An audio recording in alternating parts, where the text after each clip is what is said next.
Romans, Vikings, Chinese empires எல்லாம் கிரேட்ன்னு சொல்லுவாங்க. ஆனா சேம் டைம் பீரியட்ல சோழஸ் என்ன லெவல்ல இருந்தாங்கன்னு யாரும் பேச மாட்டாங்க. ஹிஸ்டரி புக்ல ஸ்மால் சாப்டரா இருக்கலாம்.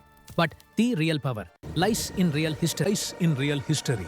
சோழர்கள் கடலையே ரூல் பண்ணாங்க. பே ஆஃப் பெங்கால் லிட்டரலி சோழ லேக். ஒரு எம்பையர் பவர்ஃபுல்னு மெஷர் பண்ணணும்னா ஆர்மி சைஸ் பார்க்க வேண்டாம். அவங்க கண்ட்ரோல் பண்ணின ட்ரேட் ரூட்ஸ் ஐ பாருங்க. சோழர்கள் பே ஆஃப் பெங்கால் இருந்து Arab world, Roman trade routes China, Sri Lanka, south east Asia, Indonesia, Thailand, Cambodia வரைக்கும் கவர் பண்ணாங்க. தட் மீன்ஸ் கிழக்கிலிருந்து மேற்கு வரை உலகத்தை இணைக்கும் கடல் வர்த்தக நெடுஞ்சாலைய சோழர்களின் கட்டுப்பாட்டில் தான் இருந்தது. Gold, spices, silk, horses, gems, world economy move ஆனது சோலா போர்ட்ஸ் வழியாதான். And remember this, if Cholas were Europeans, they'd be called the greatest empire ever.